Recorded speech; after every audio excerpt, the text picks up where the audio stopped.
Bom dia a todos aí. Bem-vindos a mais uma aula ou reunião aqui do nosso curso de Clássica 1.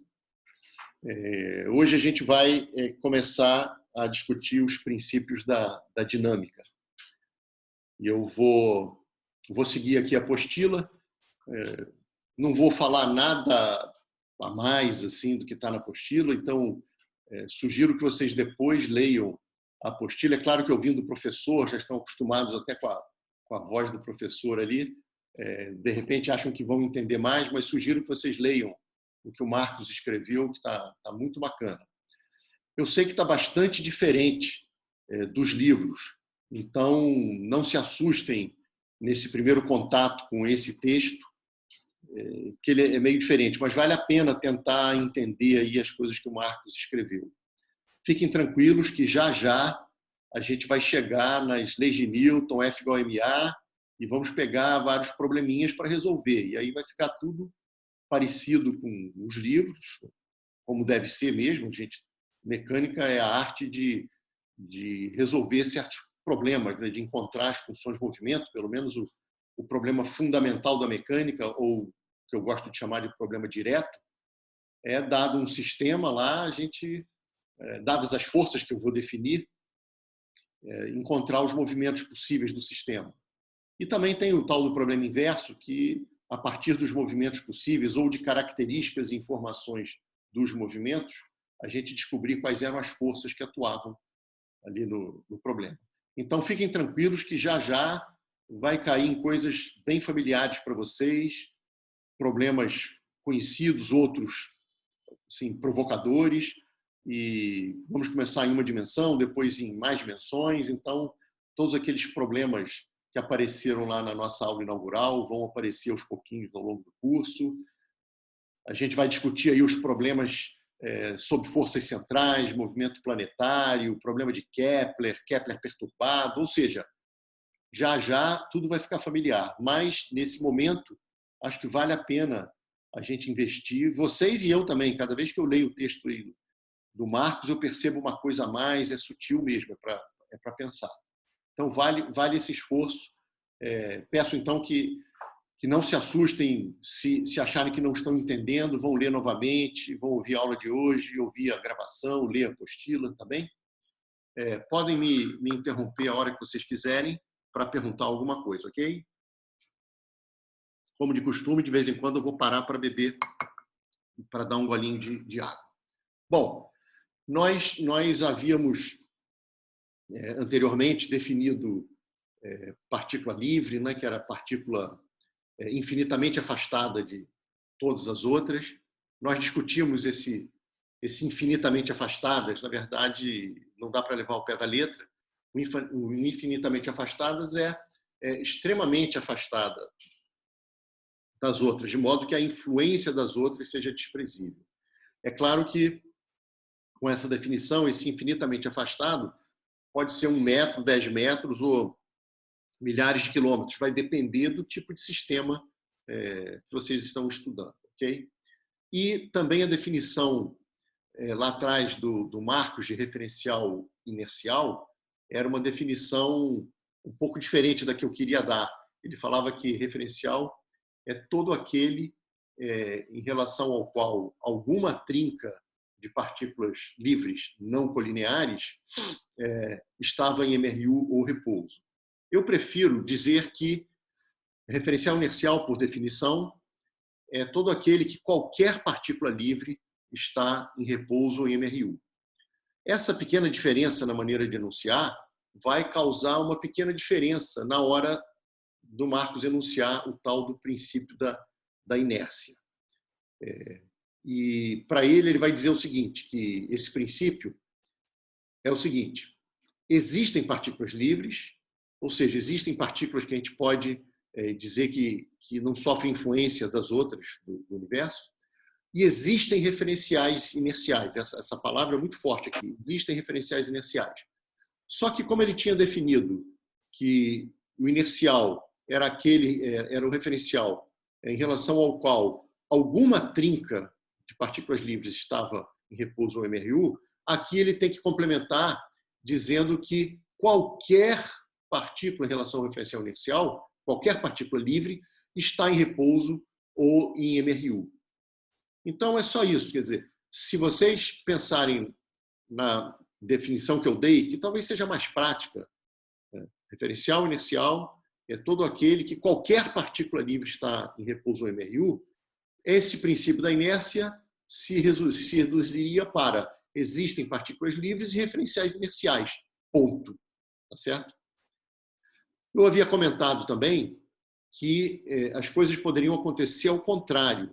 A gente poderia, a partir de experimentos e induções e coisas do gênero, enunciar a lei. E a lei poderia sugerir a definição. Isso é só para vocês terem em mente. Talvez em outras situações, em eletromagnetismo, voltando a analisar a lei de Coulomb ou coisas assim, vocês percebam que às vezes a lei sugere definições convenientes. Nesse caso, a lei, se fosse enunciada antes, depois de ter definido partículas livres, seria algo do tipo: existem referenciais em relação aos quais toda partícula livre está em repouso ou MRU. Isso seria a lei, mas ela estaria botando a bola no pênalti ali para vocês baterem. E vocês definiriam, então, esses referenciais devem ser importantes, vamos dar um nome para eles. Sempre que eu quiser informar que eu estou trabalhando nesses referenciais, eu chamo eles pelo nome, que seria referenciais inerciais. Bom, então esse é... Professor, Oi, diga, Theo. tem como deduzir que o referencial inercial a uma partícula livre está em repouso no movimento uniforme para mais de 3 partículas a partir da definição de 3, ou você precisa de uma outra lei que postula isso? Uma lei que postula isso? Não, você tem... para qualquer partícula. É exatamente, é muito boa a sua pergunta. Não tem jeito. Por isso que o Marcos, se você fala só das 3 partículas não colineares, o não colineares é porque, se forem colineares, você pode estar num referencial girante, tá? Por isso que tem o papo de não colineares. Mas você se definiu que é para alguma trinca, você não garante que é para toda. Então, na sua lei, você tem que embutir, você tem que incluir que o referencial inercial, em relação a ele, todas as partículas livres estão em MRU ou repouso. Entendeu? Então, uma coisa não implica a outra. Senão, o Marcos só definiria para as 3 ali e não precisaria dizer mais nada, porque isso já seria uma consequência imediata, né? Então, você tem que afirmar, tá? Beleza, obrigado. Como eu falei, hoje a gente vai... Esse é o primeiro princípio da dinâmica. Depois, fiquem tranquilos que esses tais princípios que o Marcos vai enunciando, a gente vai condensá-los, a informação deles a gente vai condensar em 3 leis, que são as leis de Newton. Então, no final das contas, a gente vai chegar na lei da inércia, né, que está ligada com esse princípio da inércia, vai chegar na chamada segunda lei e na lei da ação e reação. Só que, então, vai ficar tudo tranquilo. Mas eu acho que nada será como antes, porque quando vocês olharem para o simples F igual a MA, vocês vão falar: caramba, aqui tem um monte de coisa incluída, tem a definição de massa, tem a definição de força, tem uma coisa que vai aparecer já aqui, chamada função aceleratriz ou aceleradora, que não é a tal função aceleração, tá? Que é uma coisa muito, muito interessante que está ligada com esse princípio do determinismo newtoniano, que a gente já vai falar sobre ele. Então, só adiantando para vocês, a gente vai falar de 5 princípios, que são esse princípio da inércia, o princípio do determinismo newtoniano, o princípio do isolamento, o princípio da superposição e o chamado princípio de proporcionalidade das acelerações. E esses 5 princípios serão, após a definição de massa e de força, serão condensados nas 3 leis de Newton que a gente está acostumado a ler nos livros, ok? Bom, então aqui eu não vou ler todo o texto, tá? Eu vou ler partes do texto e vocês podem fazer perguntas à vontade, tá? Eu vou ler os princípios, explicar um pouco e a gente vai seguindo adiante.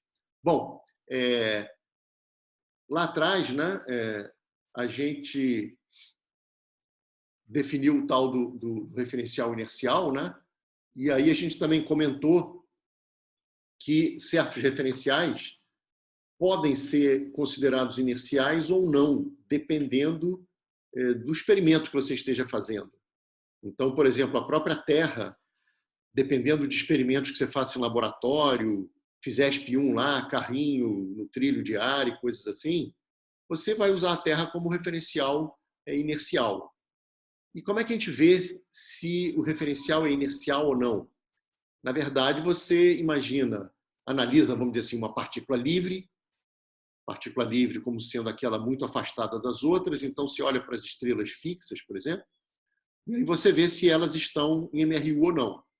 E você vai perceber que da Terra, se você deixar passar muito tempo, você vai perceber que elas descrevem um MCU, né? Então, a Terra não seria um referencial inercial, mas para intervalos de tempo bem curtos, você pode pensar na Terra como um referencial inercial. Então, tudo vai depender de quanto, de que precisão, do intervalo de tempo que você está usando para fazer os seus experimentos. A Terra, por exemplo, se vocês pegarem, existem vários efeitos da Terra como referencial não inercial que serão estudados por nós em Mecânica Clássica 2, quando a gente analisar o movimento genérico de corpo rígido. É lá que eu gosto de discutir o problema de referenciais não inerciais. Então, tem vários efeitos interessantes, o desvio para leste ou para oeste, em lançamentos verticais de partículas. Uma partícula que você abandona no alto de um prédio no Equador, será que essa partícula cai na base do prédio?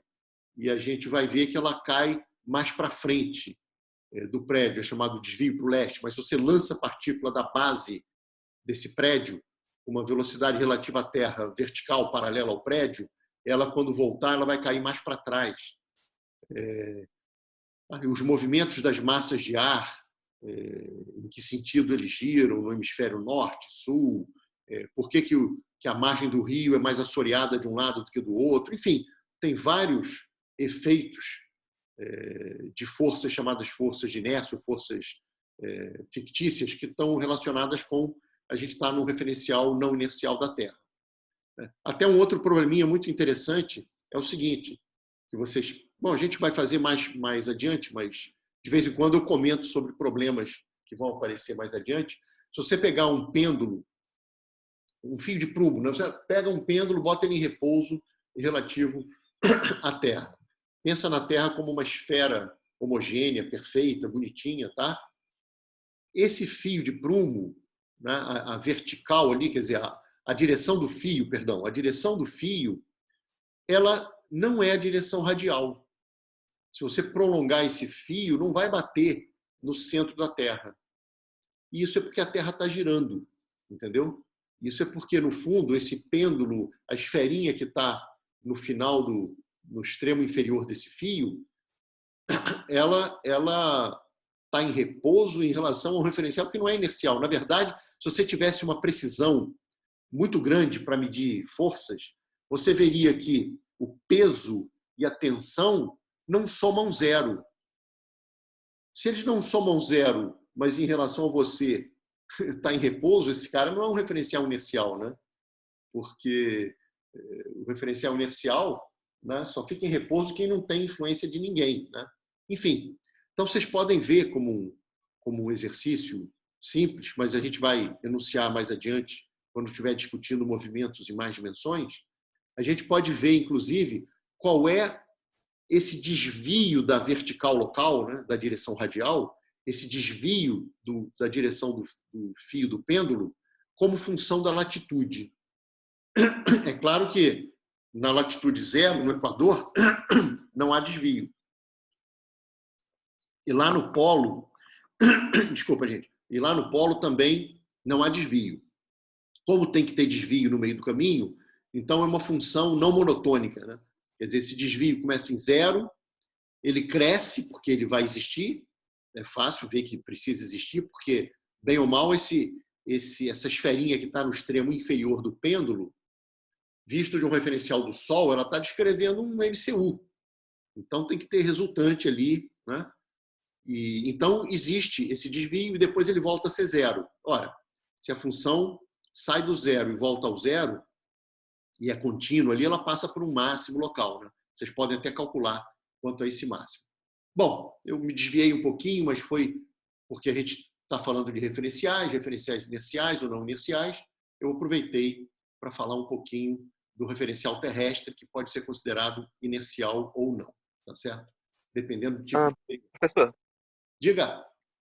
nessa definição de referencial inercial que é colocada nesse primeiro princípio, é possível experimentalmente a gente encontrar um referencial inercial na realidade? Olha, primeiro, uma pequena correção. O referencial inercial ele não é definido nesse princípio. Eu não sei se a sua frase pareceu que o referencial inercial... Eles existem, né? Só diz que existem. Ah, tá. Pois é. A definição dele foi anterior. A gente deu uma definição e depois desse princípio ele tem um conteúdo, quer dizer que existem, tá certo? Então isso é uma coisa muito, muito importante. Eu sei que isso está zero enfatizado nos outros livros e por isso é que, né, possa causar alguma confusão e tal, mas a primeira lei não é uma definição de referencial inercial. Você define antes e enuncia a lei depois, ou se você quiser, pode fazer como eu falei, você enuncia a lei de uma maneira que ela te sugere uma definição. Bom, dito isso, a segunda parte da sua pergunta é aquela história, que eu estava falando da Terra, né? Você pega está num referencial, quer saber se ele é inercial ou não, analisa o movimento de uma partícula livre. Novamente, livre é uma coisa idealizada, né? É uma partícula que está extremamente afastada das outras, de modo que ela não sente a influência das outras. Então, você olha para uma partícula livre, vamos dizer assim, e aí você vê se ela está em MRU. Se ela estiver em MRU, ele é um bom referencial inercial. Se não tiver em MRU, não é um referencial inercial. E aí, claro, você vai falar, puxa, a Terra pode ser inercial, de repente ela não é. Aí você muda para o Sol, que é o referencial copernicano, né? Que para praticamente tudo que a gente precisa é um excelente referencial inercial. Mas é isso, você tem uma maneira, vamos dizer assim, de ver se aquele teu referencial é inercial ou não. E por isso que tem a ver com o tempo, né? Se você deixa passar muito tempo, a Terra não é um bom referencial inercial, porque quando passa muito tempo, você olha para uma partícula livre, estrela fixa é uma partícula livre, para todos os efeitos, ela não está em MRU, ela está em MCU. Então, se falou, opa, a Terra ela não é um referencial inercial. Pode ser que seja para alguns experimentos que eu queira fazer. Entendeu? Entendi. Tipo, eu acho que a minha dúvida talvez foi um pouco mal explicada, mas a ideia era que, por exemplo, as partículas elas gravitam, qualquer coisa gravita. E se ela está gravitando sobre algum outro objeto, né, ou sobre todo objeto do universo, ela tem alguma aceleração. Sim. E essa aceleração não está, em nenhum contexto, ela estaria em nenhum contexto ela seria um referencial inercial, porque ela estaria acelerando. Então, como é que ele pode dizer que existe referencial inercial com tanto afinco? Pois como eu falei, isso entra dentro daquela história de que é infinitamente distante ou não, né? Então tem todas essas idealizações. Nesse sentido, um referencial inercial perfeito, né, talvez não existisse, entendeu? Então você tem razão nesse sentido. Mas para todos os efeitos que a gente, no contexto, no escopo da mecânica clássica, existem os referenciais inerciais e um ótimo referencial inercial são os referenciais ligados às estrelas fixas. Mas é claro que se você quiser estudar cosmologia e coisas do gênero, você até pode fazer cosmologia newtoniana e você tira muitos resultados interessantes. Mas aí você teria que ir para a relatividade geral e aí ver como é que são as definições de referenciais e coisas do gênero em relatividade geral.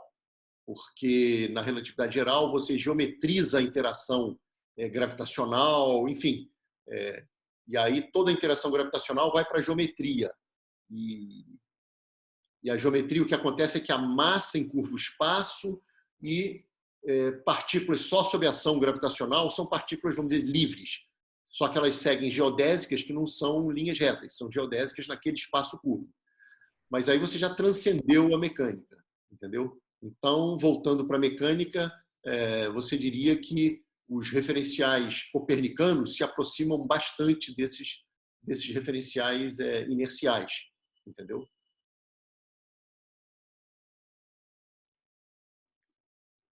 Tudo bem?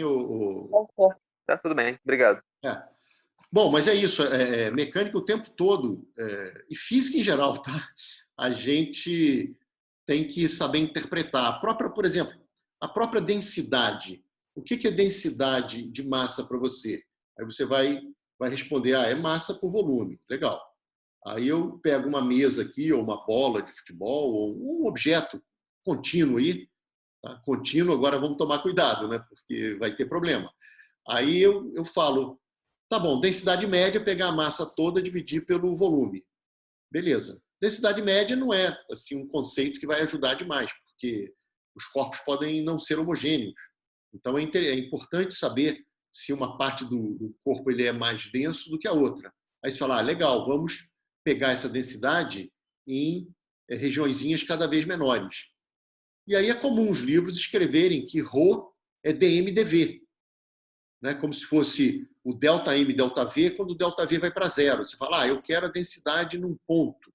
O que é a densidade num ponto? É pegar uma regiãozinha próxima em volta daquele ponto, pego a quantidade de massa e divido pelo volume daquela regiãozinha. Legal. Agora, quando você escreve isso, os livros escrevem, esse limite não é um limite matemático rigoroso. Por que não? Porque se você tomar ao pé da letra, esse dm/dv como sendo o limite de ΔV para zero do ΔM, ΔV, você vai ter uma coisa que lá pelas tantas vai flutuar demais. Imagina, lá você está chegando na escala atômica. Eu sei que na escala atômica já era aí a mecânica clássica e tal, tem que ir para a quântica, mas vamos forçar a barra só para entender o que eu estou falando. Se você pega um volumezinho em volta de um elétron e vai diminuindo, quando você diminui a zero, essa densidade vai até infinito. Mas se você pega um volumezinho entre o próton e o elétron, você vai ter zero, porque não tem nada entre o próton e o elétron. Então, quando você fala em densidade num dado ponto, na mecânica clássica, em fluidos, na hidrodinâmica, que você está discutindo teoria do contínuo, também é uma coisa idealizada, ou seja, aquele volume ele tem que ser infinitesimal no sentido macroscópico, ou seja, ele é muito pequenininho, mas ele ainda tem que ser grande o suficiente para conter centenas de milhares de moléculas, senão você vai ter uma coisa completamente mal definida e flutuante ali. Eu estou dando um outro exemplo de coisas que não se pode pegar ao pé da letra, entendeu? Então, em mecânica acontece isso direto. A gente está vendo o tempo todo aqui esse partícula livre, esse extremamente afastado ou infinitamente afastado, essas coisas todas. Então, tem sempre esse tipo de coisa. É só para vocês terem uma ideia de como tem... Isso aqui foge um pouco ao assunto, mas já que eu falei do próton e do elétron, vocês têm ideia se o próton fosse uma esfera de, sei lá, 1 metro de raio ou de diâmetro, não me lembro agora, eu posso estar errando por um fator 2 ou por um outro fator aí qualquer. Vocês sabem onde estaria o elétron? Vocês têm ideia? Se o próton fosse uma esfera de 1 metro de raio no centro do campo do Maracanã, o próton estaria na arquibancada, estaria aonde? O elétron. E se vocês calcularem isso, vocês vão ver que estaria, sei lá em Campos, nos Goitacazes, ou alguma coisa assim, em Cabo Frio, um troço. Ou seja, tem muito, muito, muito mais espaço vazio do que cheio. A matéria tem muito mais espaço vazio nela do que cheio, tá? Então, quando você olha para uma parede, ou para você, tem muito mais espaço vazio em você e na parede. No entanto, você não vai tentar passar pela parede, tá? Enfim, depois vocês pensem por quê, mas isso foi só por conta de dar esse exemplo para dizer que todas as definições, ou quase todas as definições em física, em mecânica, elas têm ali que ser interpretadas, entendeu? Quando a gente fala de um fio infinito, lá em Física 3, para calcular o campo, esse fio não é infinito, não existe fio infinito. Existe um fio muito longo. E por aí vai, entendeu? Então, tudo tem que ser interpretado, tá certo? Bom, voltando para cá, então, a gente falou desse princípio da inércia. E queria dizer que tudo que a gente vai falar está subentendido que a gente está falando de um observador num referencial inercial daqui para frente, tá bem? Bom, então vamos para o segundo princípio, que é muito importante, que é o chamado princípio do determinismo newtoniano. E a gente vai falar dele de diversas maneiras, tá? Então, eu vou primeiro ler o que está escrito e depois eu vou ficar falando dele de outras maneiras, tá certo? E depois a gente vai até fazer um exemplo interessante que eu acho que vai ajudar muito a compreender o conteúdo desse princípio do determinismo newtoniano. Primeiro eu vou ler o que está escrito aqui. Existem sistemas nos quais o movimento de cada uma de suas partículas é determinado univocamente pelas posições e velocidade de todas as suas partículas, em um instante fixo qualquer. Qualquer sistema de partículas que não tem essa propriedade é parte de um sistema que a tem. Então, eu vou ler novamente e já vou dar um nomezinho a esse tipo de sistema. Então, existem sistemas nos quais o movimento de cada uma de suas partículas é determinado univocamente pelas posições e velocidades de todas as suas partículas num dado instante. Esse sistema é um sistema que a gente vai chamar de sistema isolado. Tem sistemas para os quais isso não acontece. O que é esse isso? Esse isso é que o movimento do sistema fica univocamente determinado se eu der as posições e velocidades num dado instante, que a gente costuma até chamar de instante inicial, mas é qualquer instante. Então, o que está nessa primeira parte aí desse princípio, o que a gente está dizendo é algo que eu talvez já tenha dito para vocês em alguma outra aula, que vocês lembram que eu falava, olha, a mecânica busca as tais funções movimento possíveis. Função movimento era uma função que associava a cada instante a posição de uma partícula. E um sistema de partículas, um sistema físico pode ser pensado como um sistema de partículas. Quando eu falar de movimento de um sistema, eu estou falando do movimento de cada uma das partículas que compõem esse sistema.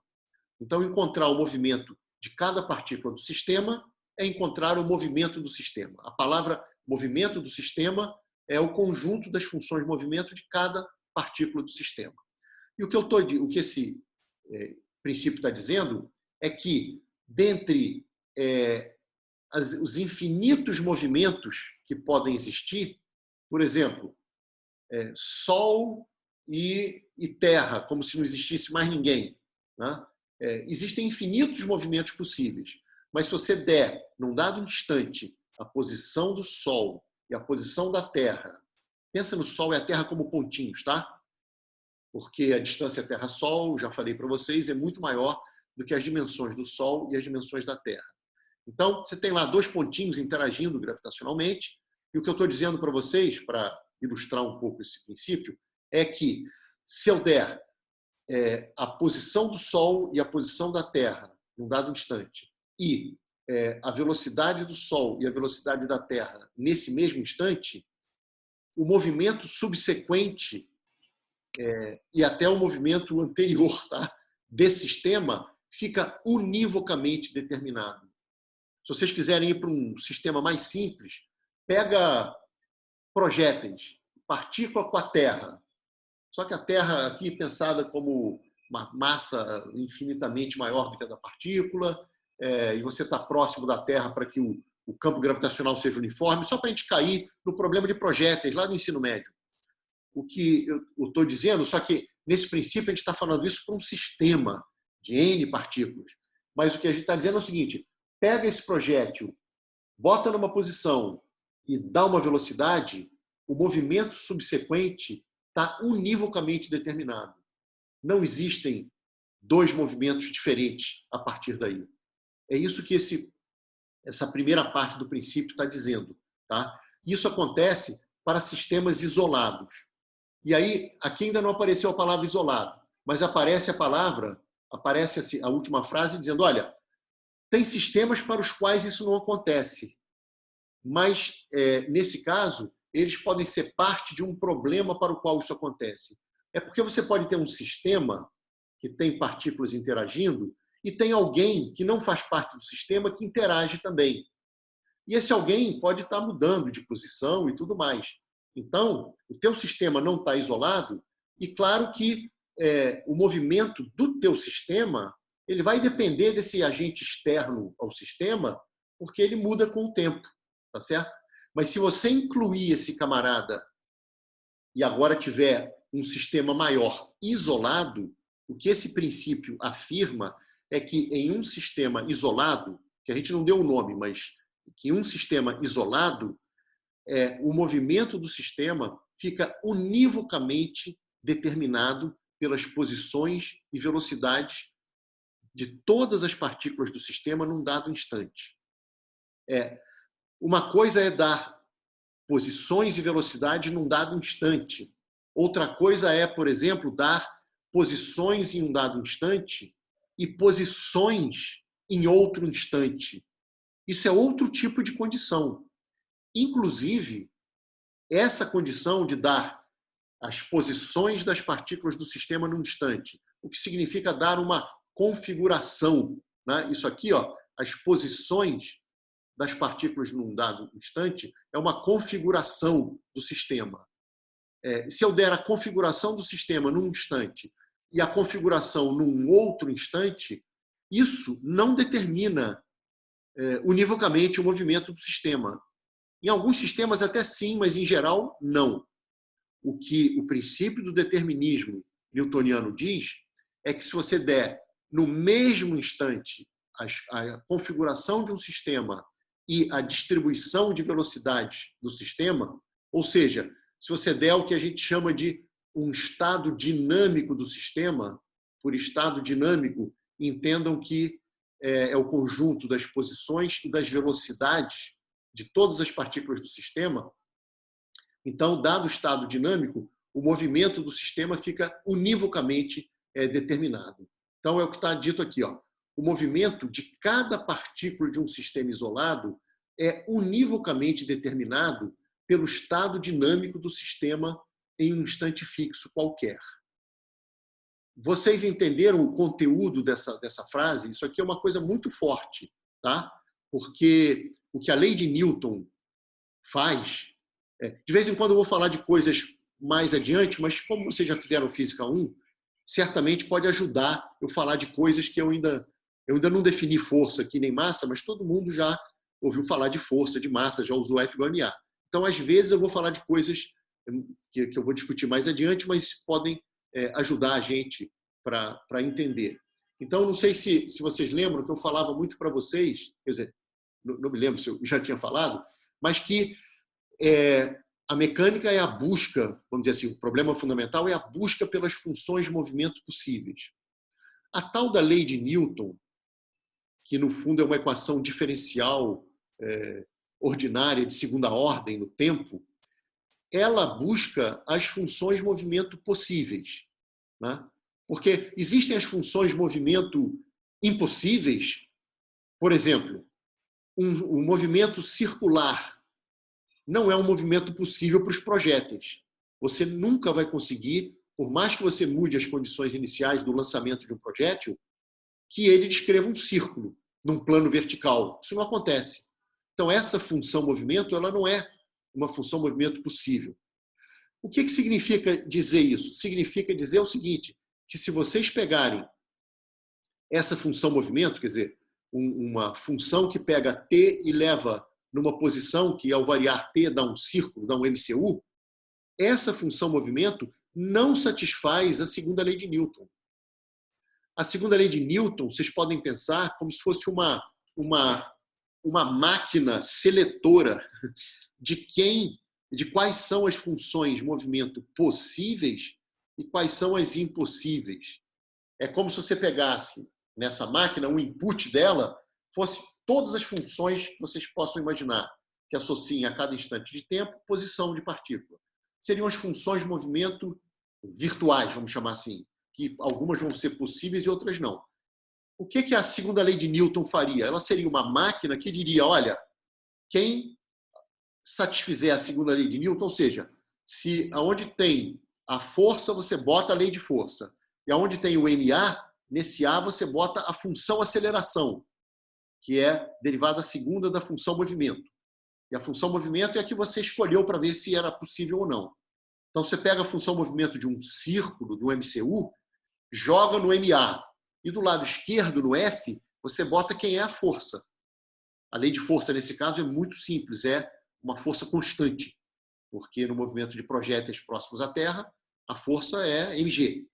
Então, quando você bota no mg igual a m vezes a derivada segunda da aceleração da posição, se você botar um MCU aí, o lado direito não vai ser igual ao lado esquerdo.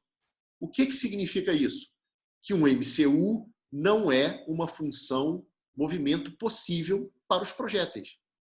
Então, vocês podem pensar na segunda lei como uma espécie de filtro que diz o seguinte, de todas as funções possíveis para um dado movimento, quais dentre elas são, de todas as funções movimento possíveis e impossíveis, ou seja, funções que peguem o tempo e levem no movimento do sistema, joga ali para ver se ele é um movimento real ou não. E aí, a segunda lei de Newton é como se fosse um filtro. Quem passar por esse teste faz parte das chamadas funções de movimento possíveis. Por que ainda tem infinitas funções de movimento possíveis? Ora, pensa novamente no movimento dos projéteis.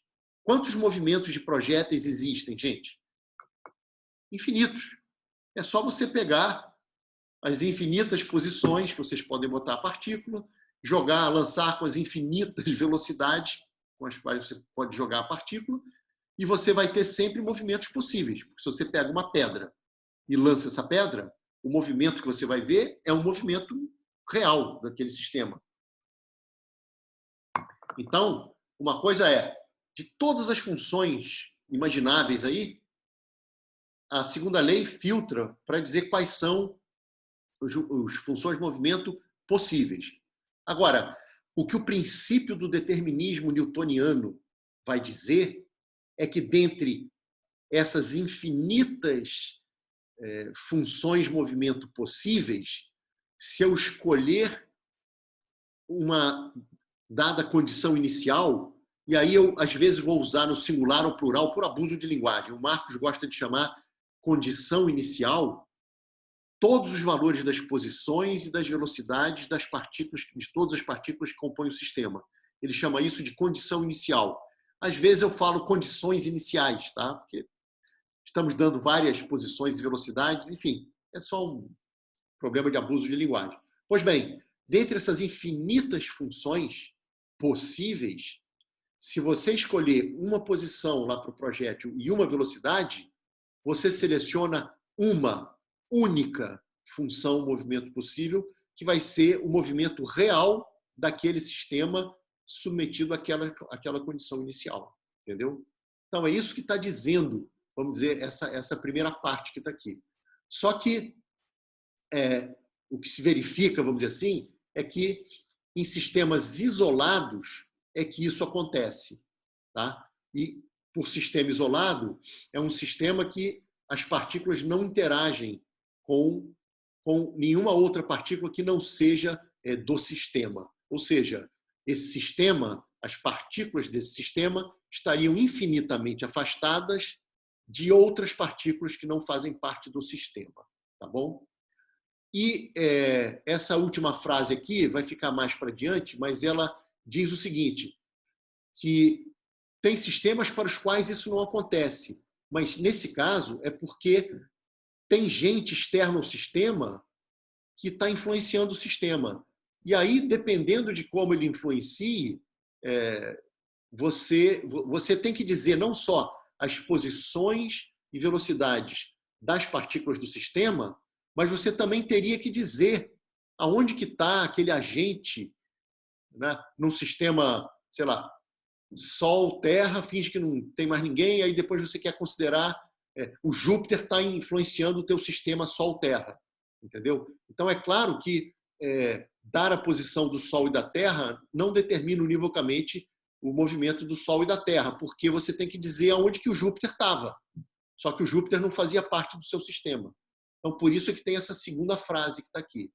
Mas você pode sempre incorporar esse alguém que estava interagindo e considerar um sistema isolado. E aí, nesse sistema isolado, do qual Júpiter faria parte, aí sim, se você der posição e velocidade, posições e velocidades do Sol, da Terra e de Júpiter, que agora faria parte desse sistema maior, mas ele seria isolado, aí o princípio do determinismo newtoniano afirma que o movimento fica univocamente determinado, tá certo? Ou seja, a natureza, ela nos brindou, nos deu o seguinte, que poderia ser uma coisa diferente, você poderia precisar de posições, velocidades, acelerações, sei lá, coisas mais complicadas para determinar a evolução dos sistemas. É claro que se isso acontecesse, a segunda lei de Newton não seria uma equação de segunda ordem, mas seria uma equação de terceira ordem no tempo, enfim, seria uma coisa mais complicada. Mas a natureza nos disse o seguinte, não basta dar a configuração de um sistema para determinar o seu movimento subsequente. Tampouco basta dar suas velocidades, mas basta, suficiente, né? Na verdade, é necessário o suficiente dar posições e velocidades de todas as partículas do sistema num dado instante. Isso determina univocamente o movimento de um sistema chamado sistema isolado. Tá? Bom, então isso é o que está escrito aí de diversas maneiras, e novamente eu não vou ficar lendo tudo, mas essa é, vamos dizer, a ideia. Então, por exemplo, aqui, ó, o movimento de cada partícula de um sistema isolado, que aí a gente definiu o sistema isolado como sendo esses sistemas, né? O sistema isolado é o que tem essa propriedade enunciada acima. Ou seja, a lei sugeriu um nome, tá? E o nome foi sistema isolado. E aí, no sistema isolado, está aqui, ó, o movimento de cada partícula de um sistema isolado, perdão, o movimento de cada partícula de um sistema isolado é univocamente determinado pela condição inicial do sistema em um instante fixo qualquer. E por condição inicial, a gente está dizendo uma configuração, um estado dinâmico do sistema. E por estado dinâmico, a gente está entendendo a configuração, que são as posições de todas as partículas que compõem o sistema, e a distribuição de velocidades de todas as partículas do sistema naquele mesmo instante, usualmente chamado de instante inicial, tá certo? Bom, aqui imposta a única restrição às funções de movimento é que, claro, a gente tem que falar que existe a função velocidade e função aceleração. Então, as funções de movimento elas têm que ser diferenciáveis, pelo menos até segunda ordem aí, tá? Então, também aqui, por movimentos virtuais da partícula, de cada partícula, e, portanto, movimentos virtuais do sistema, são movimentos que são simplesmente funções, que pegam tempo e levam em posições. Mas, para que seja um movimento possível, tem que satisfazer a segunda lei de Newton. É claro que vocês poderiam perguntar para mim o seguinte, por que você falou agora em movimentos virtuais, como esse movimento de MCU no projétil? Será que a gente vai ter que analisar também movimentos virtuais, que são movimentos, tem movimentos impossíveis do sistema e tem movimentos possíveis, né? E a gente vai ver que é interessante, mais adiante, a gente vai ver que é interessante considerar movimentos virtuais que não são movimentos possíveis do sistema. E isso é muito interessante, mas isso vai ficar mais claro quando a gente estiver analisando mecânica analítica formalismo lagrangiano e coisas do gênero, tá? Eu posso só falar uma frasezinha, que às vezes tem maneiras interessantes de você descobrir qual é o movimento ou quais são os movimentos possíveis do sistema, né? Os movimentos possíveis têm a ver com satisfazer as leis de Newton. Mais adiante vai ser satisfazer as equações chamadas de Euler-Lagrange, né? Nesse tal formalismo lagrangiano.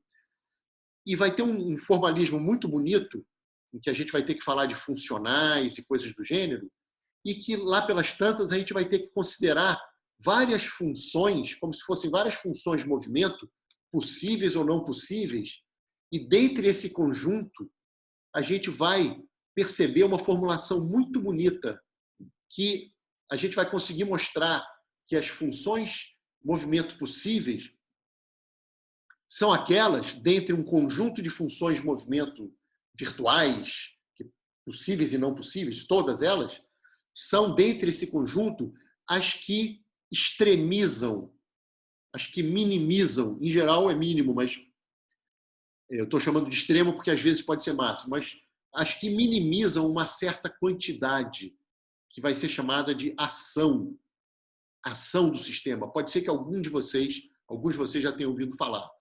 A ação de um sistema vai ser uma quantidade muito importante, é um funcional no sentido de que associa a funções e a 2 instantes de tempo um número que é a ação do sistema, mas é um funcional ali.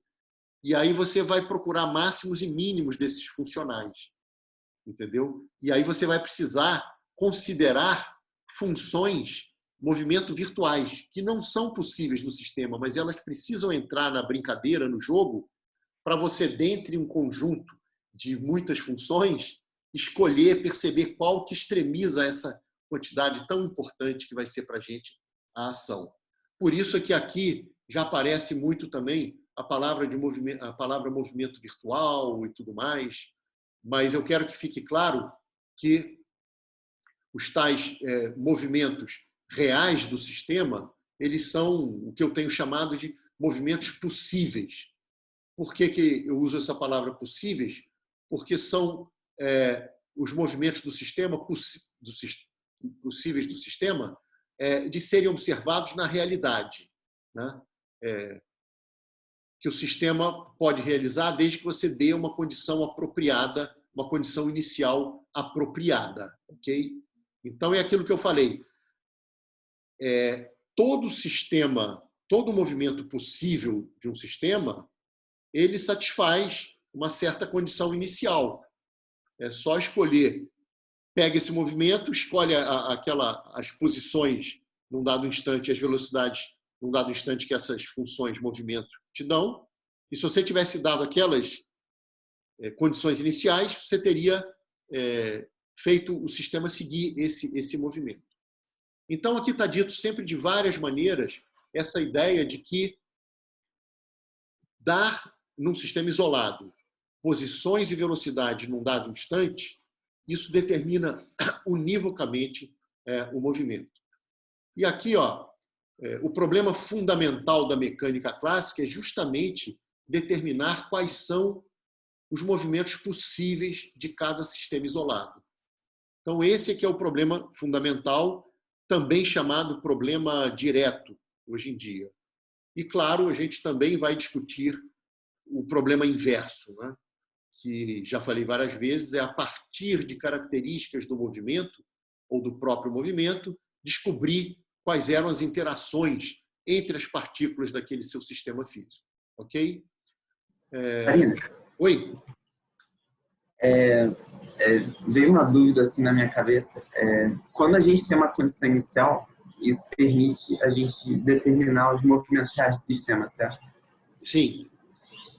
Mas quando a gente fala dessas funções de movimento, a gente está se referindo só a partir do momento das condições iniciais, ou a gente também retrocede isso no tempo e determina as funções de movimento para toda a eternidade, digamos assim? Cara, excelente pergunta, tá? E a resposta se eu entendi bem a pergunta, é sim. Ou seja, tem que só tomar um certo cuidado, tá? Deixa eu pegar num exemplo tá? Para poder falar do passado, né? Então, a sua pergunta é, você dá, num dado instante, as condições iniciais, ou seja, você dá o estado dinâmico do sistema, ou seja, configuração e distribuição de velocidade de todas as partículas do sistema. E aí eu falei que isso determina univocamente o movimento subsequente do sistema, mas eu falei que também determina para trás. Ou seja, você pode, dado um instante, saber o que se passou em instantes anteriores àquele sistema, desde que seja aquele mesmo sistema, tá? Porque se eu não falo nada do passado e digo que num dado instante tinha Sol e Terra, eu não sei se antes do instante inicial, se você tinha posto um outro corpo ou não, mas se você disser que é o mesmo sistema, ou seja, são as mesmas interações, a condição inicial ela determina univocamente o que vai acontecer para frente e você pode descobrir o que aconteceu para trás. Era essa a tua pergunta, né? Sim, mais ou menos.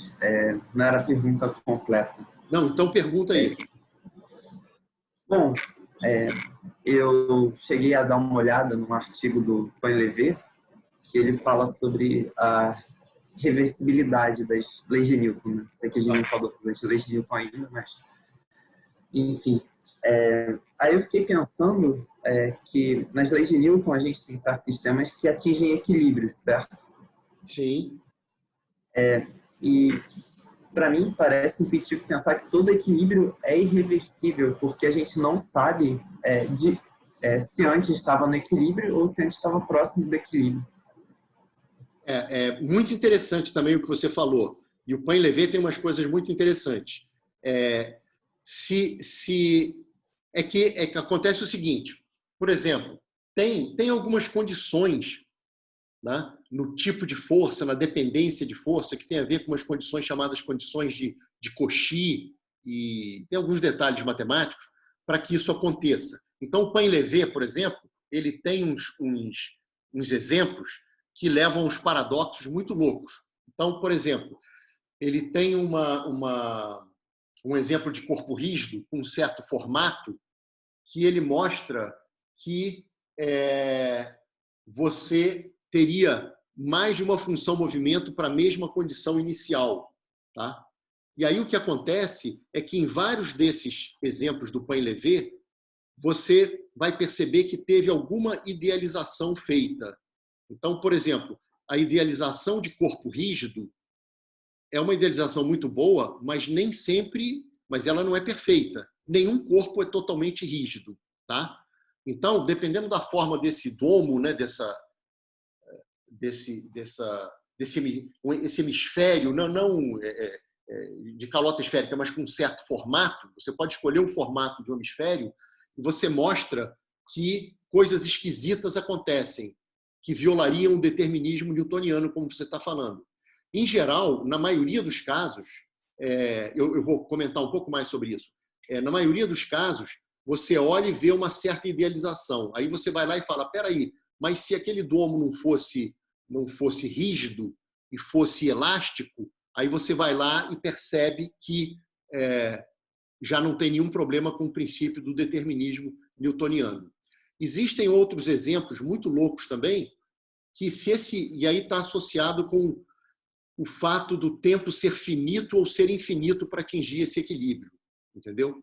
Então, de fato, existem algumas condições matemáticas sobre a forma da função, isso tem a ver com essas condições de Cauchy, depois eu posso até comentar um pouco mais sobre isso, para que isso tudo que eu estou falando seja verdade.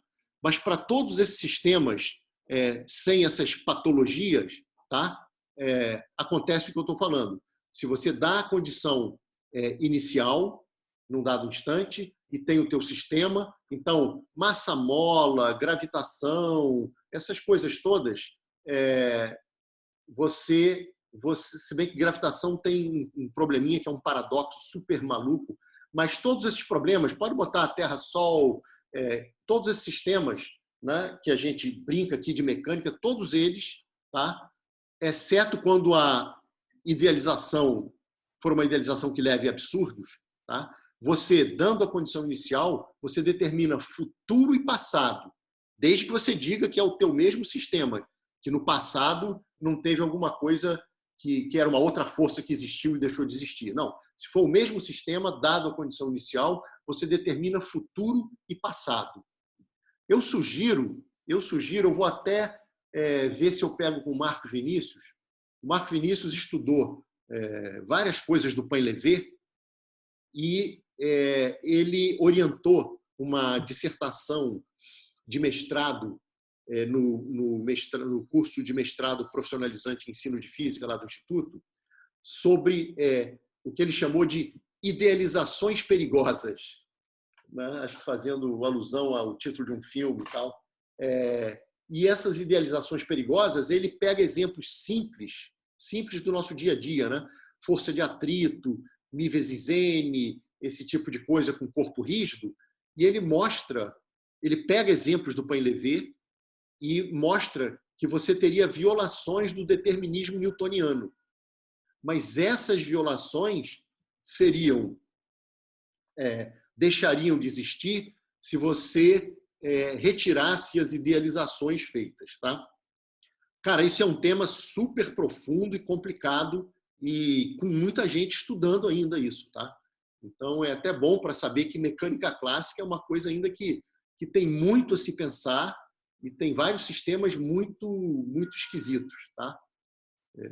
Enfim, então é isso daí. Quer dizer, em princípio, tirando casos patológicos, determina futuro e passado univocamente, e muitas das vezes onde você tem esses casos estranhos, e o Painlevé tem vários exemplos disso, se você for olhar e analisar, muitos exemplos que ele dá são exemplos cujas idealizações feitas são a razão dessa violação do princípio do determinismo newtoniano. E quando você deixa de idealizar, por exemplo, corpo rígido, dizer que não tem nenhum corpo totalmente rígido, tá certo? Uma mesa, quando você bota um bloco, claro que a gente diz que a mesa não se deforma, mas se você for olhar numa escala muito, muito pequenininha, certamente ela se deforma um pouquinho, tá certo?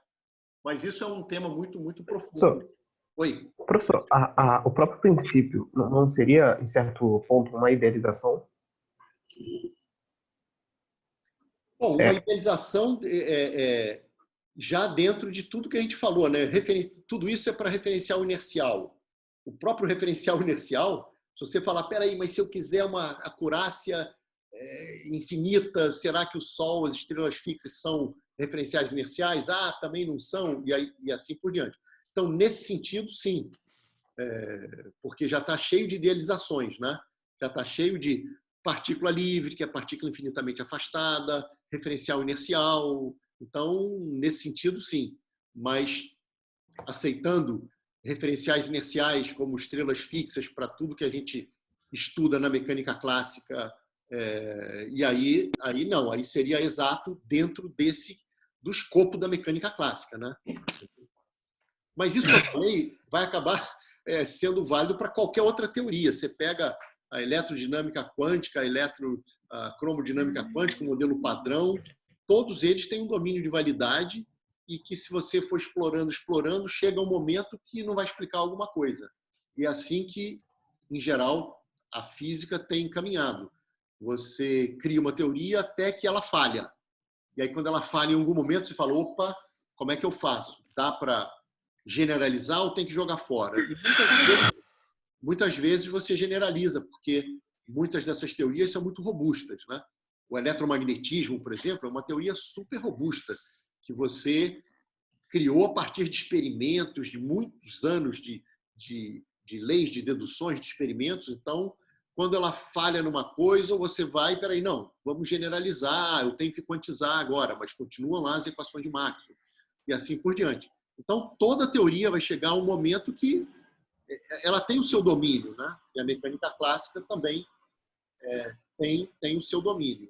E nesse domínio, que é o que a gente está querendo estudar, movimentos planetários, movimentos na Terra, Terra girante, não tem problema nenhum, todos pêndulos e sistemas mecânicos, pontes, o que você quiser, avião, trem e tudo isso, dentro disso, esses princípios podem ser pensados como exatos, mas os exatos aí, novamente, não é rigorosamente exatos, porque a própria definição de partícula livre, referencial inercial, tudo aí tem um certo limite.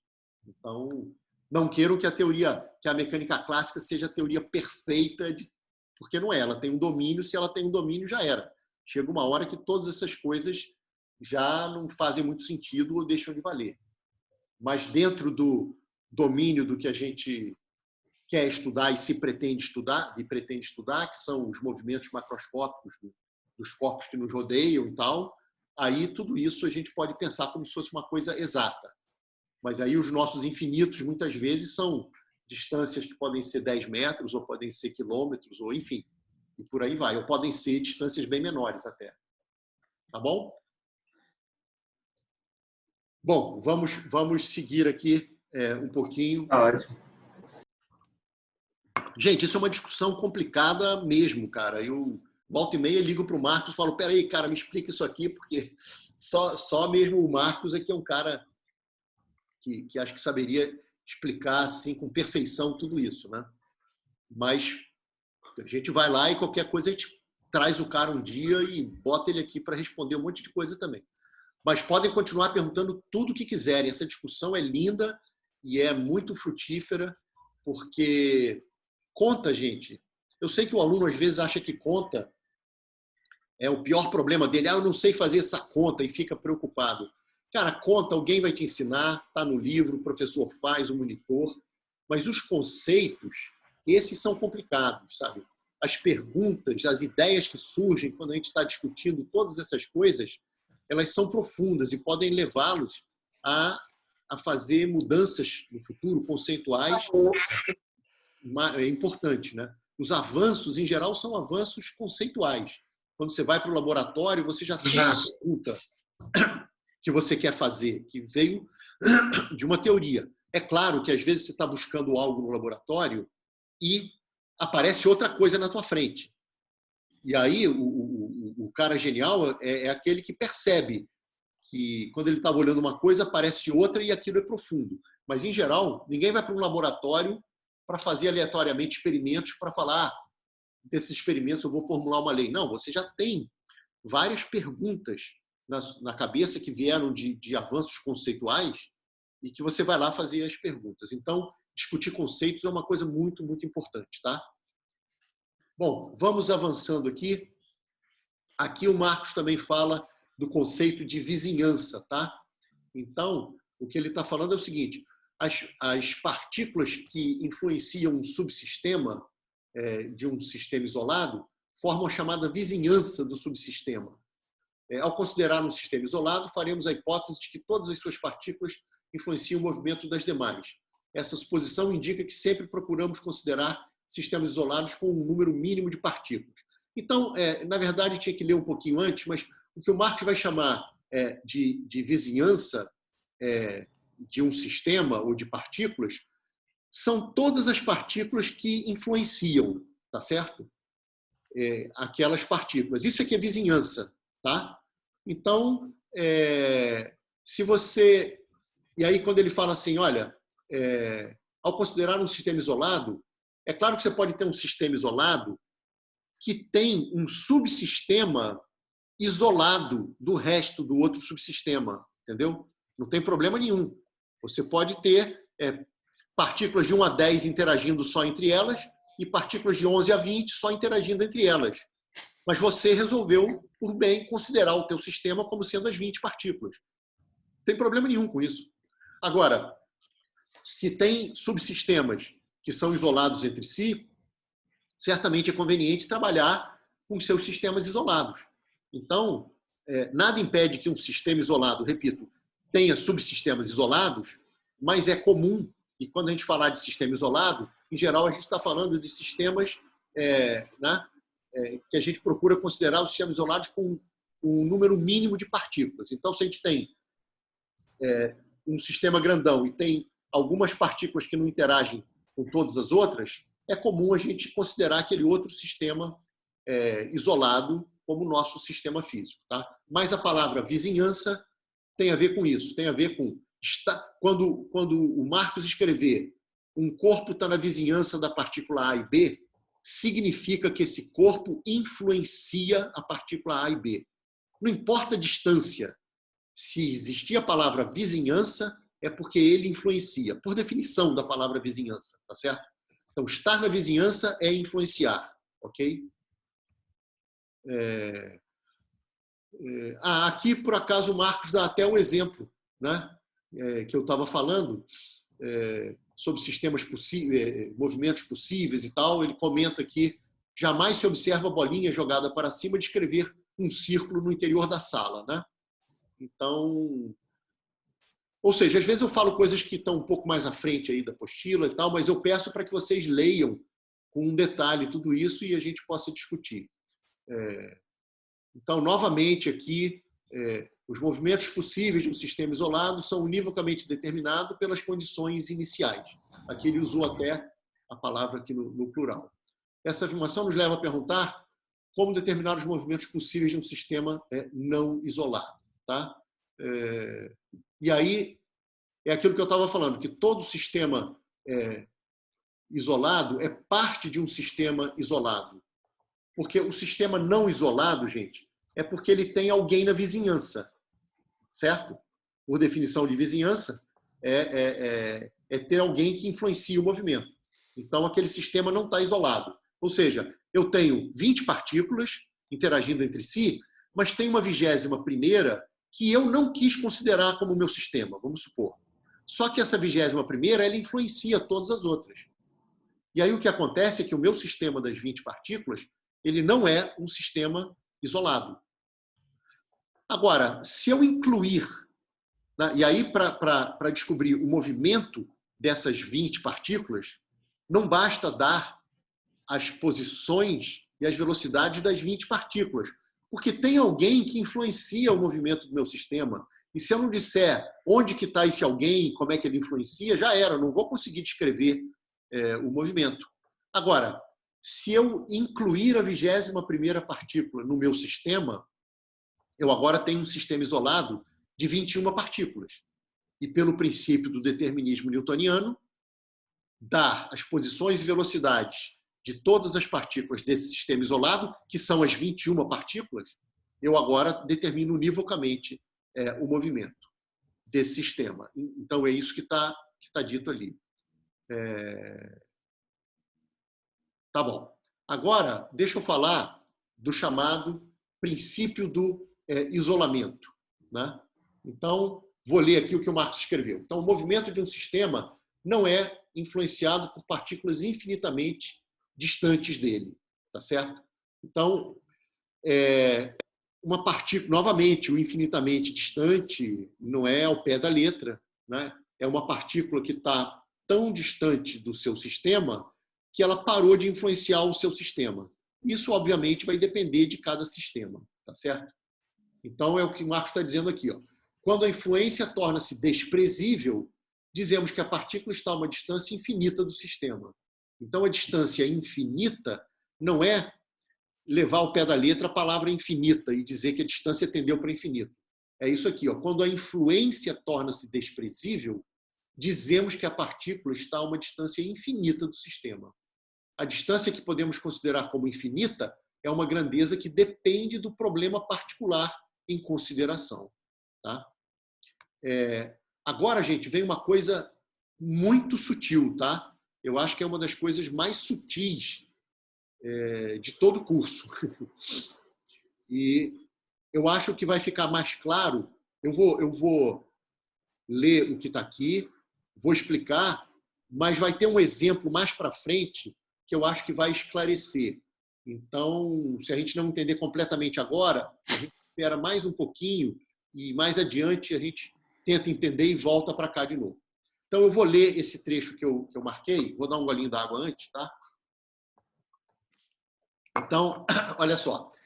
O princípio do determinismo newtoniano afirma que existe uma função bem determinada para cada sistema isolado que associa a cada condição inicial um único movimento do sistema. Então, está sendo uma maneira de dizer que, dada dada a condição inicial do sistema, tem uma função movimento única que aquele movimento vai realizar, tá certo?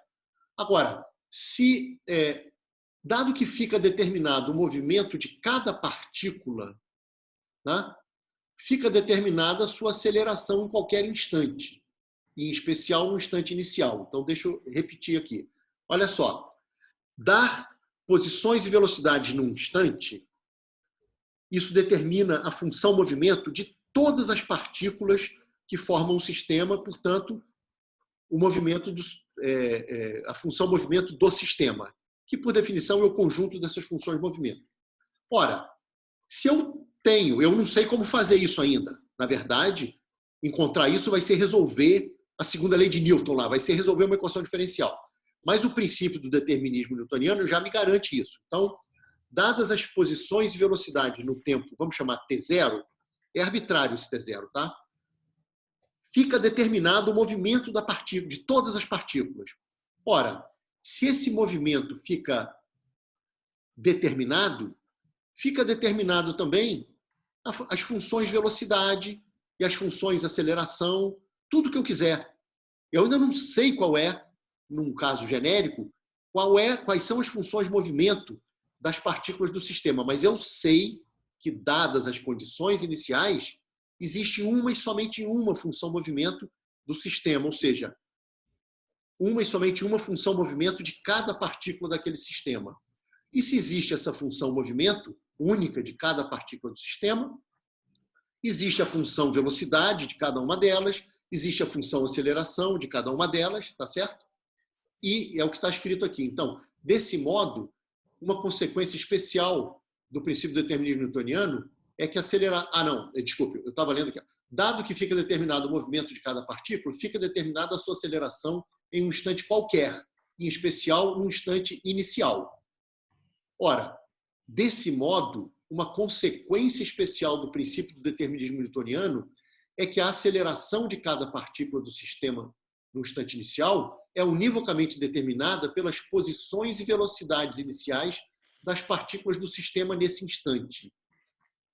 Eu vou repetir isso, tá?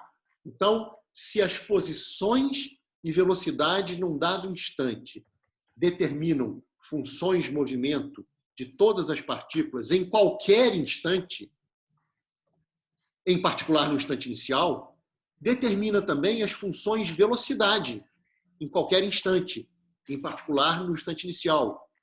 Determina as funções de aceleração em qualquer instante, em particular no instante inicial. Então, no fundo, o que o princípio do determinismo está dizendo, e é essa última frase daqui do Marx, no fundo, a aceleração de cada partícula no instante inicial também fica determinada pelas posições e velocidades das partículas do sistema, de todas elas, no instante inicial. E mais, deixa eu concluir, tá? Como esse instante inicial é arbitrário, pode ser em qualquer instante, eu não disse que esse instante é 0, 1 ou 2. Eu disse que o princípio do determinismo newtoniano afirma que dar as posições e velocidades num dado instante, que é arbitrário, mas num dado instante, determina função movimento. E, portanto, função velocidade, função aceleração e tudo mais. E em qualquer instante, porque determina o movimento univocamente subsequente do sistema. Em particular, determina as acelerações no próprio instante inicial. Ora, então, as acelerações das partículas no instante inicial acabam sendo... Deve existir uma função que associa as posições e velocidades de todas as partículas, associa elas à aceleração de uma dada partícula. E isso está escrito aqui, e me permitam falar mais um pouquinho, depois a gente volta para as perguntas. O que a gente falou anteriormente nos permite definir uma função. Essa função não é a chamada função aceleração. A função aceleração era a derivada segunda temporal da função movimento. Tá? A função movimento pegava cada instante de t e levava na posição, esse k é da késima partícula. Então, a função movimento φ, que a gente chamou de φk, pegaria t e levaria em φk de t, que seria o RK, seria a posição da partícula no instante de tempo t. Tem a função aceleração, tem a função velocidade e a função aceleração, que é derivada primeira e derivada segunda, respectivamente, são essas funções, da função movimento. O que eu estou dizendo aqui é uma outra coisa, e que, claro, depois vai ser usado. É claro que a aceleração é derivada segunda do tempo. Tá? Mas o que eu estou dizendo aqui é que a aceleração de uma partícula ela fica univocamente determinada pelas posições e velocidades de todas as partículas, incluindo ela, num dado instante de tempo. Por isso que apareceu esse T aqui, mas mais adiante, na próxima aula, eu vou falar desse T, que para o sistema isolado ele vai sumir e para o sistema não isolado não. Mas aqui esqueçam esse T momentaneamente. Ele está aqui apenas porque o que eu afirmei dado o instante inicial, dadas as condições iniciais, num certo tempo t0, isso determina a função movimento, portanto, função velocidade, portanto, função aceleração, e eu posso pegar, então, a função aceleração em qualquer instante de tempo está determinada pelas condições iniciais, porque as condições iniciais determinam tudo, determina todo o movimento. Em particular, e vai ser importante escrever isso, determina a aceleração de cada partícula no instante inicial. Na verdade, em qualquer instante, mas no instante inicial. Então, o que eu estou dizendo é que a aceleração no instante inicial de uma dada partícula, no fundo, ela fica determinada pelas posições e velocidades das partículas do sistema naquele instante inicial. Só que esse instante inicial é genérico, então isso vale para qualquer instante. Então, existe uma função que a gente vai chamar de função aceleratriz ou função aceleradora, que diz o seguinte: a aceleração de uma dada partícula, da késima, tá? Ela é função das posições e velocidades de todas as partículas do sistema. Isso aqui é quase a segunda lei de Newton, tá, gente? Se você multiplicasse, isso vai ficar claro mais adiante, tá? Se a gente multiplicar esse cara por m, tá? No fundo, o que é que eu ainda não falei de que é massa, mas tudo bem, todo mundo já ouviu falar que é massa, pode ser que facilite para explicar. O que tá dito aqui é o seguinte: se você multiplicar por m, você tem m vezes a igual a m vezes fzinho. O m vezes fzinho, quer dizer, é a massa vezes essa função aceleradora, vai ser o que eu vou chamar de função força. Tá? E aqui, quando vocês escrevem esse m vezes o fzinho, que seria a função força, como função de posições e velocidades, e eventualmente do tempo, o que a gente está fazendo é o seguinte: é uma coisa que vocês já fizeram. Quando vocês querem resolver um problema, vamos supor que vocês queiram resolver massa-mola. Tá? O que vocês fazem? Vocês escrevem F igual a MA. Né? Então, vocês têm que o A é igual a... Aí vai ser menos K sobre M vezes X. Não é isso? Vocês resolveram isso em Física 2. Tá? Esse menos K sobre M vezes X é essa função aqui. Ou seja, para vocês resolverem um sistema, um problema, MA igual a F, nesse F você tem que botar a lei de força. Nesse F você vai botar que a força era menos Kx. Ou um barquinho no lago, a força é menos Kv. Ou um oscilador harmônico amortecido é menos Kv, menos Bv. E assim por diante. Ou seja, você bota uma função de posições e velocidades. E do lado esquerdo, onde você tinha lá o seu mx dois pontos, o seu MA, você vai dizer que aquele cara é a sua função derivada segunda da função movimento. Ou seja, quando vocês escrevem MA igual a F, vocês precisam da lei de força, ou seja, da força como uma função das posições e velocidades e, eventualmente, do tempo. Eu sei que a gente analisa sistemas em que a força é função só de x, ou a força é função só de v. Às vezes, a força é função de x e v, e do tempo. E o que eu estou querendo mostrar para vocês, e isso vai ficar mais claro, peço que vocês aguardem um pouquinho, num exemplo que eu vou fazer mais adiante, já, para ver que o princípio do determinismo newtoniano, que é dizer que as condições iniciais no sistema isolado determinam univocamente o movimento, isso é análogo a dizer que a tua função, aqui está sendo a função aceleratriz, mas se vocês quiserem pensar, só para facilitar um pouco, a função força, ela é função apenas de posições e velocidades de todas as partículas do sistema. Isso está íntima e está estreitamente ligado com o princípio do determinismo newtoniano. É quase que a mesma coisa, porque vai ficar claro, nesse exemplinho que eu vou fazer mais adiante, que se a força, que eu ainda não falei, por isso, mas aqui, quem quiser, imagina multiplicado por m aqui. Se a força for função só de posições e velocidades, num sistema isolado, você mostra, como vai ficar claro, que dadas as condições iniciais, o sistema fica univocamente determinado. Então, o tal do princípio do determinismo newtoniano, que afirma que para um sistema isolado, dar posições e velocidades de todas as partículas determina univocamente o movimento do sistema, é equivalente a dizer que existem essas funções aceleratrizes ou aceleradoras, mas que essas funções são funções apenas de posições e velocidades. Esqueçam o tempo, momentaneamente, isso vai ficar claro depois. No sistema isolado, depende só de posições e velocidades. Tá? E o argumento que o Marcos usou para isso foi esse fato daqui, que, pelo princípio do determinismo newtoniano, posições e velocidades iniciais determinam tudo. Movimento em qualquer instante. Então, determina posição, velocidade, aceleração, derivada de aceleração, determina tudo que você quiser em qualquer instante. Em particular, vamos pensar na aceleração.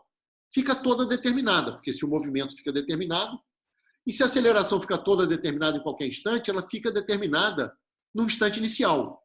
Ora, então as posições e velocidades iniciais determinam a aceleração no instante inicial. Como esse instante é genérico, você pode dizer que existem funções, que a gente chama de função aceleradora, que são funções apenas de posições e velocidades, né, que dão essa função que dão a aceleração. E aí, resolver um problema de mecânica, gente, é que a gente não faz assim. Isso é quase a segunda lei, tá, gente? A gente não faz assim porque é conveniente, e vai ficar claro mais adiante, quando a gente definir massa, é mais conveniente trabalhar com o produto da massa por essa função aceleradora do que com a função aceleradora. Tá? Só por isso. Mas, no fundo, resolver problemas de mecânica seria resolver isso que está aqui. Em que sentido? Aqui você diria o seguinte, onde tem R1, você vai botar φ de t, φ1 de t. Onde tem R2, você vai botar φ2 de t. E assim por diante. Onde tem R1 ponto, você vai botar φ1 ponto de t. E onde tem RK 2 pontos, você vai botar φK 2 pontos de t. Ou seja, alguém tem que te dizer qual é essa função aceleradora, que é quase equivalente a te dizer qual é a função força, é te dizer o menos kx. Eu só não posso dizer isso porque eu ainda não falei de força, porque eu vou ter que falar de massa primeiro. Mas, basicamente, alguém tem que te dizer, para você resolver um problema, qual é a lei de força. No problema de Kepler, alguém tem que te dizer que é inverso do quadrado, para você poder escrever menos K R chapéu sobre R2 igual a MA. Você precisa da lei de força. Quem te dá essa lei de força seria essa função aqui. Só que aqui eu ainda não falei de força. Força vai ser massa vezes isso que está aqui, né? O MK da Késima vezes esse cara. Então, basicamente, se as pessoas te dessem essas funções, lá no problema de Kepler, em qualquer problema que fosse, no problema do oscilador, o cara vai e fala, olha, a função aceleradora ou aceleratriz da partícula no sistema massa-mola é menos Kx, tá bem? Sobre m, onde m é a massa, porque essa aqui é a aceleração lá. Aí você fala, legal, então, tendo essa função aceleradora como função de x, v e t, que no caso do massa-mola é só menos Kx sobre m, você agora aqui bota que o A é x dois pontos e vai resolver uma equação diferencial de segunda ordem. Então, resolver problemas de mecânica seria resolver essas equações diferenciais 250. Isso aqui praticamente já é a segunda lei de Newton. Só não é porque, repito, não é conveniente trabalhar com essas funções aceleradoras. Vai ser muito mais conveniente trabalhar com uma função muito simples comparada com essa, que é multiplicar essa função pelo que eu vou definir de massa inercial MK da Késima. E aí sim, o MK RK dois pontos igual a MK vezes essa função aceleradora, isso é a segunda lei de Newton. É o MA aqui da partícula K igual a função força que atua na K. Ou seja, alguém tem que te dizer, embora a aceleração seja derivada segunda temporal, eu preciso no MA igual a F saber qual é a lei de força. Como é que essa força é dada em termos de posições e velocidades. Então, isso é que é a tal da função, que aqui está sendo função aceleradora ou aceleratriz. Tá? O Marcos depois repete isso com aquele R barra, F barra, né? Lembra que o R barra era a trinca de coordenadas e o R negrito é a combinação linear, né? X1, X chapéu, mais X2, X chapéu mais Y chapéu mais Z chapéu, né? E a gente pode trabalhar o tempo todo com vetor posição ali, que não tem problema. Então, e aí o Marcos eu vou pedir, como está muito adiantada a hora, eu vou pedir para vocês lerem, mas eu quero afirmar ainda algumas outras coisas para a gente não nadar e morrer na praia, tá? Aqui, nesse texto adiante, o Marcos vai falar um pouquinho sobre o seguinte: quando você bota as funções de movimento, o que era o φ1? O φ1 era a função movimento da primeira partícula. Em que sentido? No sentido de que φ1 de t é o R1. O φ2 é a função movimento da segunda partícula, porque φ2 de t te dá o R2, e assim por diante. Então, e aí tem a função aceleração, função velocidade. O que o Marcos está dizendo é o seguinte: se eu pego essas funções de movimento e boto aqui dentro, alguém tem que te dar quem é esse F. Esse FK, essa função aceleradora em todas elas, é que te diz qual é o problema. Se é massa-mola, se é Kepler, é alguém que vai te dar essa lei ali, como é que depende das posições e velocidade. Mas quando você bota aqui a função movimento da primeira, a função movimento da segunda, a função velocidade da primeira e assim por diante, e bota do lado esquerdo a função aceleração da Késima e faz isso para as N partículas, esse K vai de 1 até N, essas equações elas têm que se transformar em identidades. Por quê?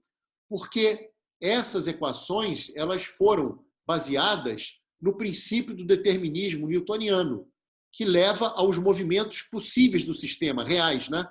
Dada a condição inicial, aí você tem um movimento possível.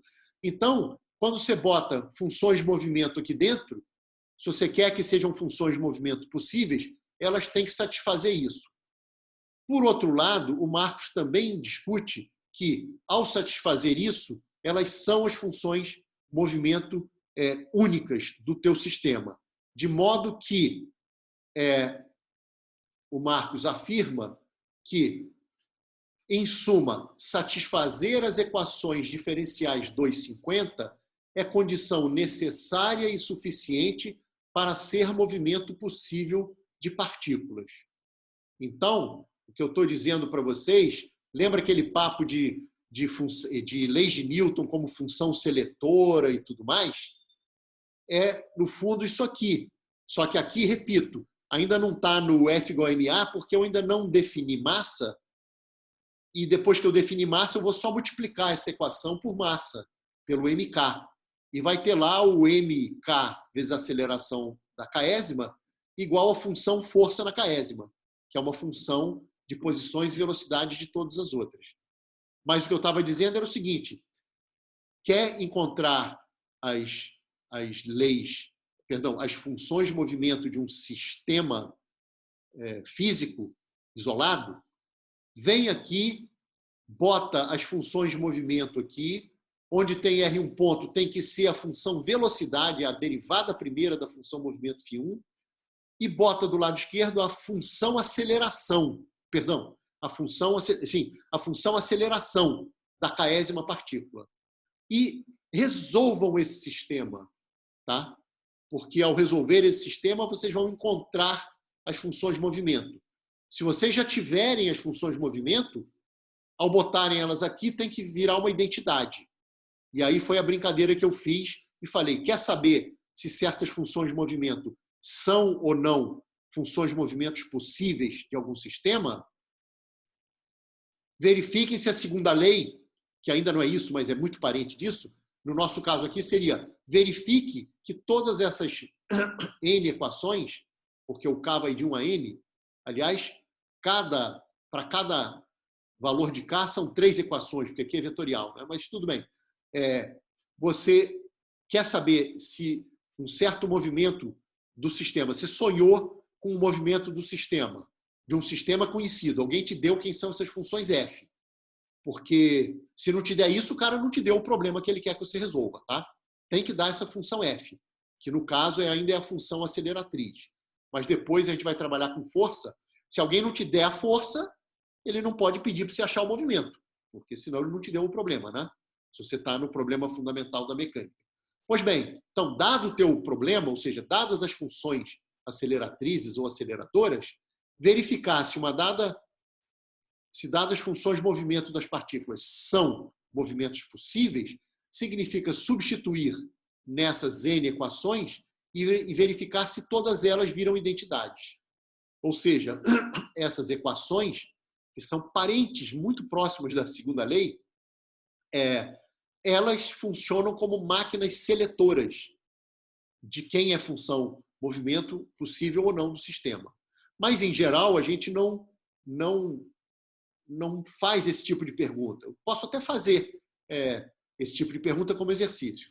Em geral, a gente tenta resolver essas equações diferenciais porque as soluções são as funções de movimento, que é o que o Marcos disse aqui, ó. Em suma, satisfazer as equações diferenciais é condição necessária e suficiente para ser um movimento possível do sistema. E aí eu vou pedir para vocês ouvirem o que eu tenho para falar. Eu sei que eu estou no finalzinho, mas isso aqui vai elucidar demais o que eu falei até agora. E aí eu acho que com esse exemplo, todo mundo pode pensar em casa e reler toda essa aula de hoje, que eu acho que vai ajudar enormemente isso que está aqui. Então, olha só, o exemplo é o seguinte, vamos considerar, a gente vai tentar entender intuitivamente essas equações. Por que ela determina univocamente o movimento? Então, o que eu quero mostrar para vocês agora é que a existência dessas funções aceleratrizes determina univocamente o movimento dada a condição inicial. Ora, mas isso era o conteúdo do princípio do determinismo newtoniano, né? Que dada a condição inicial, ficava determinado univocamente o movimento. E aí vocês vão ver como que uma coisa está relacionada com a outra. Ou seja, escrever a existência dessas equações aqui, essas funções aceleratrizes como funções de posições e velocidades, está estreitamente ligado, é quase que uma outra maneira de enunciar o princípio do determinismo newtoniano. Então, nesse exemplo, a gente vai ver isso acontecer na cara da gente. Então, vamos supor a existência das equações 250, tá bem? E aí, olha só, peguem um sistema que eu dei para esse sistema a condição inicial. Então, eu dei as posições R1, R2, Rn e velocidades V1, V2, Vn no tempo zero. E aí o Marcos simbolizou por esse superescrito aqui, zero, entre parênteses, tá bem? Então, isso aqui, ó, esse R10, R20, V10, né, é o estado dinâmico no tempo T0. Maravilha. Eu quero gerar um movimento subsequente do sistema. Tá bom. Então, eu vou pegar um ΔT infinitesimal e eu quero gerar as novas posições e as novas velocidades no instante T1, onde T1 é T0 mais ΔT. Legal. Bom, como esse ΔT é infinitesimal, para a késima partícula, o ΔR que ela andou, né, e eu estou supondo continuidade e tudo mais, o ΔR que ela andou é simplesmente o VK da partícula K no tempo zero vezes esse tempo infinitesimal. Legal. Então, a primeira partícula, R1, no tempo T1, que é T0 mais um ΔTzinho, ela está onde ela estava, no R10, mais o quanto ela andou, que é V10 ΔT. A segunda, a mesma coisa, ela estava no R20 e ela andou quanto? Ela andou V20 ΔT. E a enésima também. Beleza. Como eu conheço V1, V2 e Vn no tempo zero, eu descubro quem é a nova posição da 1, da 2 e da N. Legal, eu consegui já gerar a nova configuração do sistema. Mas será que eu consigo gerar a nova distribuição de velocidades do sistema? Vamos ver. Se eu conseguir isso, maravilha, porque aí é só repetir o processo, que é como se eu tivesse uma nova condição inicial. Então, vamos ver. Ora, eu preciso calcular as velocidades. Só que, para calcular as velocidades, olhem para 5.4 primeiro, tá? A velocidade no tempo T1 é a velocidade anterior, V1 no tempo T0, mais o ΔV. Mas de quanto que variou a velocidade? Ela variou do A1 no tempo zero vezes ΔT. Isso aqui é o ΔV1. A mesma coisa para o V2. O V2 no tempo T1 é o V2 no tempo T0 mais o ΔV. ΔV, como ΔT infinitesimal, é o A2 no tempo zero vezes ΔT. Aí vocês olham e falam, caramba, ferrou tudo, porque as condições iniciais elas não dão a aceleração inicial. O A1 zero, o A2 zero, o AN zero. Então eu não vou conseguir gerar o V1, V2, Vn no tempo T1. Mas aí, se vocês aceitam as equações 250, que é uma consequência do princípio do determinismo newtoniano, vocês vão perceber que, como o A1 é função das posições e velocidades no tempo, o A1 no tempo zero é uma função, que é a função aceleratriz, F1, das posições e velocidades no tempo zero, o A2 no tempo zero é o F2 das posições e velocidades no tempo zero, e as posições e velocidades no tempo zero foram dadas, porque elas são a condição inicial, eu tenho quem são as acelerações iniciais, que elas são funções das condições iniciais. E aí, eu tendo as condições iniciais, eu gero as acelerações iniciais. Se eu gero as acelerações iniciais, eu gero quem é o V1, eu gero quem é o V2, eu gero quem é o V3, eu gero quem é o Vn. Então, eu gero a configuração do sistema e a distribuição de velocidade do sistema no instante T0 mais ΔT. Entendeu? Você pode pensar num processo, você pode fazer isso várias vezes e pensar num processo limite e você percebe o poder, olha só que coisa incrível, você percebe o poder da fórmula 250. O fato de existir essa função aceleratriz, ou seja, da aceleração de uma partícula qualquer do sistema isolado, ser uma função só de posições e velocidades de todas as partículas, a gente acabou de mostrar que, se isso for verdade, a gente gera o movimento todo da partícula. Ou seja, o que dizia o princípio do determinismo newtoniano. Então, fica claro que o princípio do determinismo newtoniano ele é praticamente equivalente a você dizer que a aceleração é uma função de posições e velocidades das partículas, entendeu? Isso vai passar para a força depois. Então, depois de muita coisa que ainda vem pela frente, mas eu vou ficar por aqui, a gente vai precisar definir massa, definir força e tal. No fundo, quando vocês olharem para aquele F igual a MA, quando forem dar aula particular no ensino médio, né, que a gente... É que, em geral, no ensino médio, quando a gente escreve F igual a MA, os exercícios, em geral, param em calcular só a aceleração. Então, é só botar os vetores, projetar e tal. Eles não pensam naquilo como uma equação diferencial que você precisa integrar para encontrar o movimento, né? E aí, tudo bem, com acelerações constantes, aí dá para fazer essa integração sem falar em integral. Mas quando vocês olharem para MA igual a F, no fundo, vocês vão imaginar o seguinte, que é M vezes o A é uma função de posições e velocidades, e eventualmente do tempo, das partículas do sistema.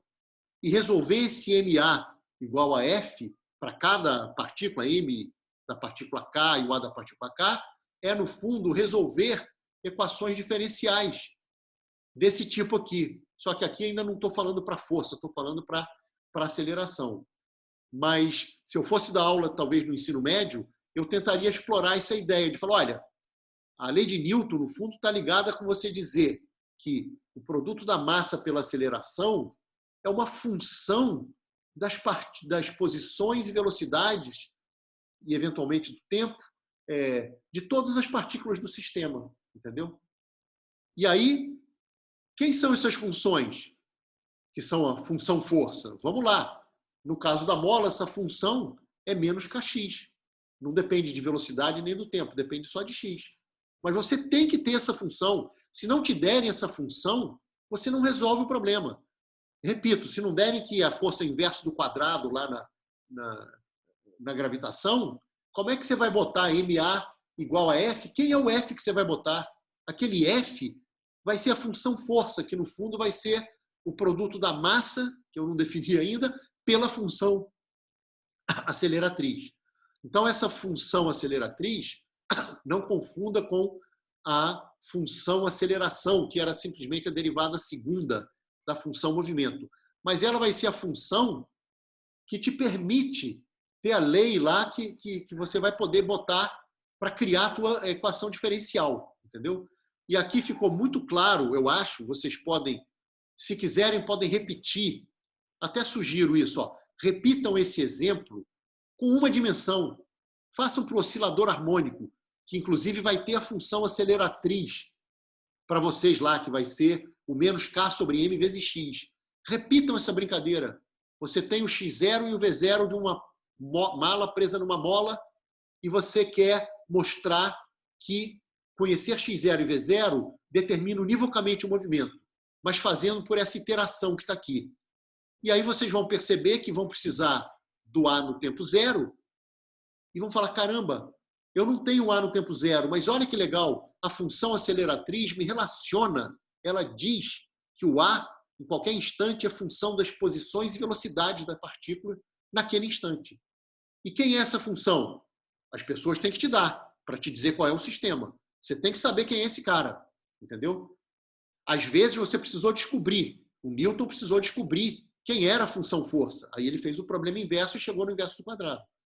Mas as pessoas têm que te dar esse troço.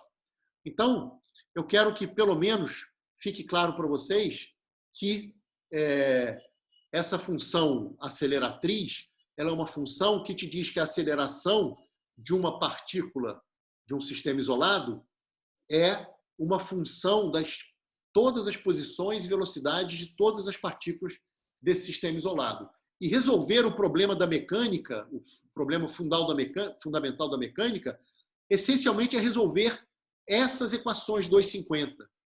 Só que, repito pela última vez para eu encerrar, não são essas equações que a gente vai resolver, mas vão ser essas multiplicadas pela massa MK dos dois lados.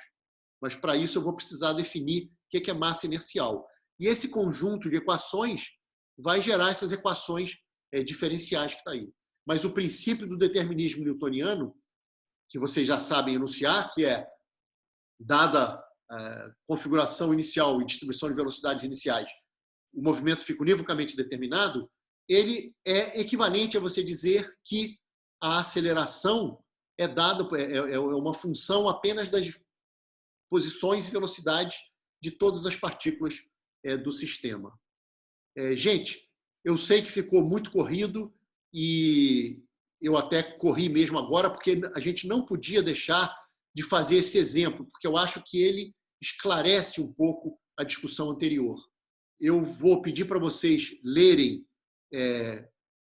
a apostila, leiam até o final do quinto princípio, inclusive, tá certo? E podem até ler mais, se quiserem, tá?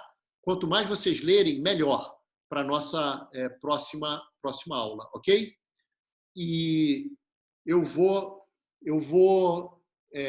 se vocês tiverem alguma pergunta, enfim, eu sei que devem ter muitas perguntas. Como eu falei, hoje é o dia que eu vou me vacinar e a pessoa que vai me levar para me vacinar, ela vai me levar daqui a pouquinho, então eu realmente vou precisar desligar. Mas, se alguém tiver alguma pergunta ou algum comentário, eu sei que é muito diferente, mas vale a pena tentar entender, nem que seja parcialmente, o que o Marcos escreveu, que é uma coisa diferente, muito, muito profunda. Tá bom? Deixa eu acho que eu vou interromper a gravação, tá bem? Beleza? Alô, galera? Alguém responda? Tudo bom, Tá bom. tudo bem. Tá, Tudo bem, tudo bem. eu vou interromper a gravação. Cadê o... Ah, cara, aparece aqui. Interromper a gravação.